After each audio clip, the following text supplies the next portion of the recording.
আজকে আমার মাদ্রাসার মাটি পালাবো? এখানকার চেয়ারম্যানে তার গুন্ডা বাহিনী দিয়ে আমার মাদ্রাসার মাটি আটকে দিব কেন? আমি বারবার অনুরোধ করছি আমার মাদ্রাসা এটা ছেড়ে দেন। এরপরে এরা বলতেছে এটা চেয়ারম্যানের নির্দেশ, মাটি ছাড়া হবে না। 2টা গাড়ি আমার সকাল থেকে আটকে রাখছে, আমি আমাদেরকে বেতন দিতে হবে না? 2 গাড়ি আমার আটকে রেখে দিছে, কোনো কথা তারা শুনতে রাজি না। টাকা দিব, তারপরে তারা মাটি ছাড়বে। আমার প্রশ্ন হলো, আমি আমার আরেক জায়গার থেকে আমি আমার কিনা মাটি দানের মাটি আমি যদি মাদ্রাসা পালাই, এখানে আমি কেন চাঁদা দিব? আমি মাতুব্বর সমস্ত বিএনপির যারা আছেন তাদেরকে অবগত করছি, এটা আপনাদের জন্য কোনো দিন শুভ হবে না। এটা আপনাদের জন্য বড় ধরনের একটা ক্ষতি হয়ে দাঁড়াবে। মেহেরবানি করে আপনাদের কাছে আমি একটা অনুরোধ করছি, আমি আপনাদের দিনী ভাই হিসাবে একটা অনুরোধ করছি, আপনারা আমার লাইভটা সর্বোচ্চ আজকে শেয়ার করবেন, সর্বোচ্চ শেয়ার করবেন আমার লাইভটি। এটা আপনাদের কাছে আমার অনুরোধ। আমি একটা বিশাল ঝামেলার মধ্যে পড়ে আপনাদেরকে আমি লাইভটা দিছি। আপনারা একটু দেখেন আমরা কোন দেশে বসবাস করতেছি। আপনারা দেখেন যারা মানুষের সামনে এসে বলে সাধু সাজে, আমি তাদের মুখোশটা উন্মোচন করার জন্য আজকে লাইভটা দিছি। আমার হবিগঞ্জ জেলার মাতুব্বর থানার শাহজাহানপুর ইউনিয়ন এটা রেখে দিয়েছেন শাহজাহানপুর ইউনিয়ন। এখানে আপনি দেখেন আমার একটা প্রতিষ্ঠান, আপনারা জানেন যারা আমার পেজটিতে আছেন। আমি আবারও বলছি, অনেকে কমেন্টস করতেছেন, ভাই কমেন্টস করার আগে ভিডিওটা শেয়ার করেন, অত্যন্ত গুরুত্বপূর্ণ। ভিডিওটা শেয়ার করেন, আপনাদের কাছে আমি অনুরোধ করছি লাইভের শুরুতে ভিডিওটা শেয়ার করেন। কিছু মানুষের মুখোশ উন্মোচন করা খুবই দরকার, এজন্য আমি লাইভটা দিচ্ছি। দেখেন আমার মাদ্রাসাটা আমি কতটুক যুদ্ধ করে এই মাদ্রাসাটা করছি আপনাদের জানার বাকি নাই। এই মাদ্রাসা করতে গিয়ে আমি বহু যুদ্ধ এবং 15 দিন 1 মাস পর্যন্ত আমি সংগ্রাম করে এলাকাবাসী নিয়ে আমি মাদ্রাসাটা আমি করছি। এখন এই মাদ্রাসার মাটির প্রয়োজন, আজকে আমরা অনেকদিন ধরে মাটির প্রয়োজন। আমি আমার সামনে মাহফিল আসতেছে, মাটি পালাবো, এই জন্য আমি গতকালকে একজন আমারে মাদ্রাসার জন্য মাটি দিছে। এক ভাই বলছে যে আমার জমির থেকে আপনি মাটি আনেন, আমি আপনার মাদ্রাসায় মাটি দান করছি, আপনি মাটি ফালান। এখন আমার প্রশ্ন হলো, একজনে আমার মাদ্রাসায় দান করছে মাটি, সেই মাটি আমার মাদ্রাসায় ফালাবো, এখানে আমি চাঁদা দিতে হবে কেন? এখানে আমি কেন চাঁদা দিতে হবে? চাঁদার জন্য আপনারা দেখেন, চাঁদার জন্য আমার গাড়িটারে আটকায় রাখছে। এখানে আমার মাদ্রাসার মাটি নিতে দিতেছে না। এই দেখেন আমার গাড়ি আটকায় রাখছে তারা, আমার গাড়িতে মাল নিতে দিতেছে না।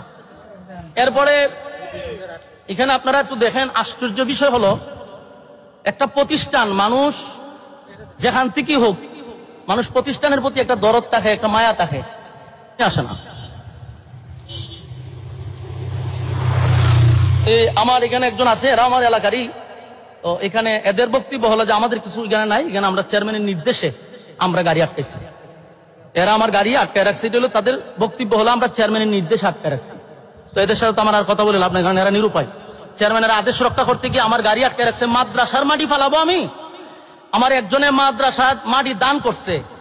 এখন আমরা তো বিভিন্ন জায়গার থেকে, রাস্তাঘাট থেকে চাঁদা নেই, চাঁদাবাজি, তারপরে বিভিন্ন ভাবে আপনার বিভিন্ন জায়গার থেকে চাঁদাবাজি হচ্ছে, বাজার হাট থেকে যেখান থেকে ফারিখান থেকে এখন ধুম ধারাক্কা চাঁদাবাজি চলতেছে। এখন আমি বাংলাদেশের একটা বড় দলকে বলছি যে আপনাদের এগুলা বিষয়গুলো অবগত থাকা দরকার। আরে ভাই তুই খাস বিভিন্ন জায়গার থেকে, অসুবিধা একটা মাদ্রাসার থেকে তো আমাদের এই জিনিসগুলো বোঝা দরকার। উনি আমার মাদ্রাসার মাটিটা আটকায় রেখে দিচ্ছে। আমি ওনারে ফোন দিছি, আমি ওনারে ফোন দেওয়ার পরে কিন্তু লাইভে আসছি। ওনারে আমি কয়েকবার ফোন দিছি, উনি আমার ফোনটা ধরে বলছে যে তোমার সাথে তো আগেরও কথা হয়েছি, তুমি টাকা পয়সা দিলা না কেন?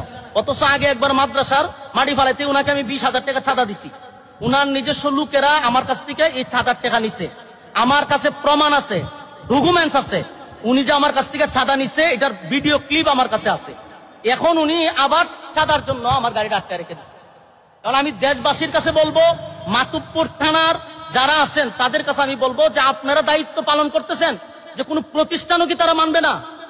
হ্যাঁ, বিএনপির যারা আছেন, আমরা আপনাদেরকে মহব্বত করি, আপনারা নির্যাতিত একটা দল, আপনাদেরকে মহব্বত করি। আপনারা যে মাঝে মধ্যে বলেন যে কে চাঁদাবাজি করে, তা আপনাদের দলের লোকেরা যদি এইভাবে মাদ্রাসা মসজিদ থেকেও চাঁদাবাজি করে, এটা কি আপনাদের দলের জন্য কোনো কল্যাণ বয়ে আনবে? আমারে বলেন, এটা কি বিএনপির জন্য কোনো কল্যাণ হবে? মাদ্রাসা মসজিদ তো মানুষ মানার কথা। আমার মাদ্রাসাটা আমি যুদ্ধ করে মাদ্রাসা করছি, আজকে আমার মাদ্রাসার মাটি ফালাবো? এখানকার চেয়ারম্যানে তার গুন্ডা বাহিনী দিয়ে আমার মাদ্রাসার মাটি আটকে দিব কেন? আমি বারবার অনুরোধ করছি আমার মাদ্রাসা এটা ছেড়ে দেন। এরপরে এরা বলতেছে এটা চেয়ারম্যানের নির্দেশ, মাটি ছাড়া হবে না। 2টা গাড়ি আমার সকাল থেকে আটকে রাখছে, আমি কামলাদেরকে বেতন দিতে হবে না? 2 গাড়ি আমার একটা রেখে দিছে, কোন কথা তারা শুনতে রাজি না। টাকা দিব, তারপরে তারা মাটি ছাড়বে। আমার প্রশ্ন হলো, আমি আমার আরেক জায়গা থেকে আমি আমার কিনা মাটি দানের মাটি আমি যদি মাদ্রাসা পালাই, এখানে আমি কেন চাঁদা দিব? আমি মাতুব্বর সমস্ত বিএনপির যারা আছেন তাদেরকে অবগত করছি, এটা আপনাদের জন্য কোনো দিন শুভ হবে না। এটা আপনাদের জন্য বড় ধরনের একটা ক্ষতি হয়ে দাঁড়াবে। আমি আপনাদেরকে এটা অবগত করার জন্য বিএনপির যারা আছেন মাতুব্বর থানার, আপনাদের কাছে আমি বিচার দিলাম। আমার মাদ্রাসা মসজিদ কোনো কিছু তারা মানতেছে না, সব জায়গাতে তাদের চাঁদা নিতে হবে। এর আগেও আমার মাদ্রাসাতে চাঁদা নিছে, 20,000 টাকা দিছি, এটা তার খুশি হয় নাই, এই জন্য আমার মাদ্রাসার মাটি আটকে দেওয়া হয়েছে। আমি আপনাদের কাছে বিচার দিছি। আমি টিউনু সাহেবের সাথে ইনশাল্লাহ কথা বলছি, আমি মাতুব্বর যাইতেছি, সমন্বয়কদের সাথে কথা বলছি, ওখানকার আইন শৃঙ্খলা বাহিনীর সাথে কথা বলছি। আমার তারা আশ্বস্ত দিছে যে আপনি আসেন, এটা আমরা দেখতেছি। তো আমি বিষয়গুলো আপনাদেরকে জানাইছি। মেহেরবানি করে আপনারা ভিডিওটা সর্বোচ্চ শেয়ার করবেন, তাদের মুখোশটা উন্মোচন করা দরকার।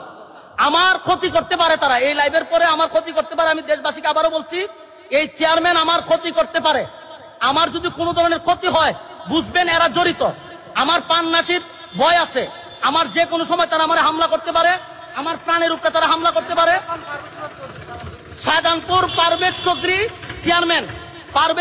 চেয়ারম্যান ইউনিয়নের, সে তার বাহিনী দিয়ে আমার উপরে ক্ষতিও করতে পারে। আমি আগে দিয়ে লাইভটা জানাই রাখলাম, যদি আমার বিন্দু পরিমাণ কোনো সমস্যা হয়, এটার দায়ভার এখানকার চেয়ারম্যানে নিবে, আমি এখন চাইতেছি প্রশাসনের কাছে, যা করার আপনারা সামনেই আমি লাইভে স্পষ্ট বলতেছি, যদি আমার কোনো ক্ষতি হয়, এটার জন্য দায়ভার হলো এলাকার চেয়ারম্যান এবং তার বাহিনী দিয়ে এই হামলাগুলি করতে চাইতেছে। এরা যে কোনো সময় আমার উপরে হামলা করার জন্য প্রস্তুত। আপনাদেরকে আমি এটা জানাইলাম, ভবিষ্যতে যদি আমার কোনো সমস্যা হয়, আমি আগে দিয়ে এটা প্রমাণ স্বরূপ রাখলাম যে আমার ক্ষতি এই চেয়ারম্যানে করার সম্ভাবনা আছে। আমি দেশবাসীর কাছে বলতেছি, সর্বোচ্চ আপনারা ভিডিওটা শেয়ার করবেন। মাতুব্বরবাসীদের কাছে বলি, ভিডিওটা শেয়ার করবেন। হবিগঞ্জ জেলার মানুষকে বলছি, ভিডিওটা শেয়ার করবেন। আল্লাহর রাস্তে বলছি, আপনারা আমার ভিডিওটা সর্বোচ্চ শেয়ার করবেন। এরা এত জুলুম আমার উপরে করতেছে, আমার সারা দুনিয়ার বালু যায়, আমার কিছু মাদ্রাসা গেলে আর আমার বাধা দেয়, কোনো কিছু করলে তারা আমার বাধা দেয়। কেন, কোন কারণে? এখনো কি স্বৈরাচার রয়ে গেছে?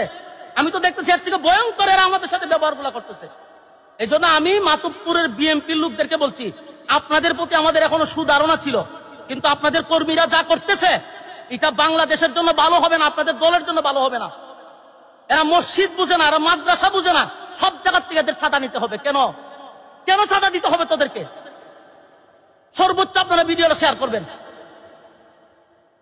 আসসালামু আলাইকুম ওয়া রাহমাতুল্লাহ।